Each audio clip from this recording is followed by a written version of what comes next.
ale hlavně potom pan režisér povídá, vyřešíme to jinak, vezmeme to z dálky a budete dělat takhle bandaskou. Tím jsem předstíral, že jsem mladý, že jsem kejval bandaskou. No ale potom jako v tom seriálu si to nikdo nevšiml, naštěstí.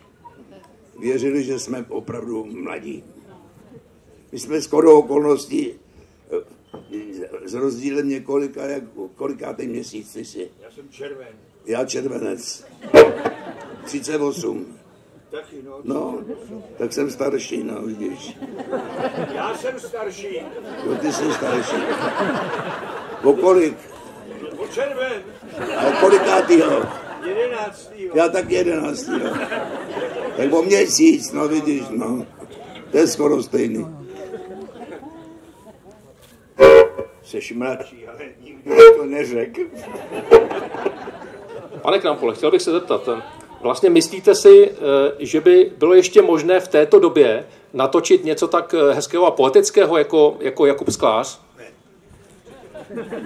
Nebylo, protože ty herci jsou posunutý, nám to není jako, že by každá generace má stejně talentu, ale ty lidi dřív byli takzvaně připravení.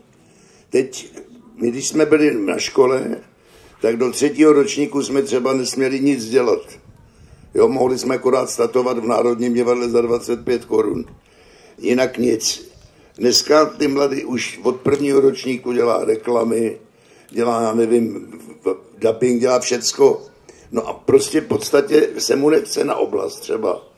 Třeba Jana Hlaváčová, která byla mimořádný talent, tak šla po škole, jí hned chtěli do Národního divadla a ona chytře tam nešla. Šla, já nevím, do Plzně, myslím, že byla v Plzni několik let a až se takzvaně vyhrála, tak připravená přišla. A teď ty lidi, to vím od kolegů, kteří jsou v tom Národním divadle, že třeba ty mladí není jim rozumět, protože to neumějí, to řemeslo neumějí prostě. To není, že by byli netalentovaní, to ne. Ale prostě ten přístup je úplně jiný. Teď se podívejte ty seriály. Už ta krabina sama o sobě, jak může někdo v seriálu, když ten seriál není napsaný, vědět, co hraje. Jo, jak říkal mě ten kolega, jak můžu vědět, co hraju, když přemýšlím nad tím, co řeknu.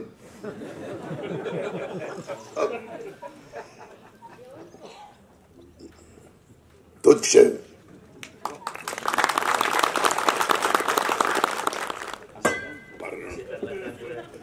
Já jsem jenom chtěl říct to, že to je taky, jako ten vkus diváků se posunul, protože třeba, když jsme natočili film Parta Hits, tak kdykoliv jsme se potkali s Petrem Nárožným, tak jsme se na sebe koukli a řekli jsme, stydíš se?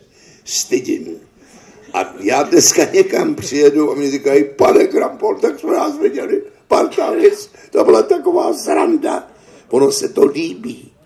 A Hinek Bočan, který dostal, před 2 lety dostal to Holva, nebo co se to uděluje, říkal, natočil jsem, já nevím, x filmů, některý krásný, třeba Pasťák dostal cenu v Cannes a povídá, a když to shrnu, tak největší komerční úspěch má film Parta Hits. Což je strašný.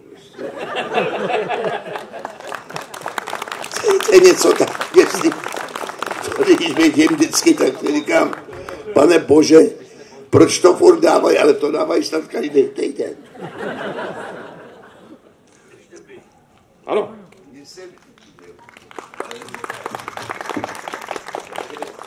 Že ty seriály dřív třeba měli, já si pamatuju, když dávali Dallas, tak já jsem bydlel v té době na venkově a přišel jsem dostal nic do hospody a tam všichni ožralí. A vám, co se stalo? Bobby zemřel. Zemřel Bobby. Tak celá vesnice byla týden ožralá prostě. Dneska se může umřít, kdo chce a každému je to smrtelně jedno.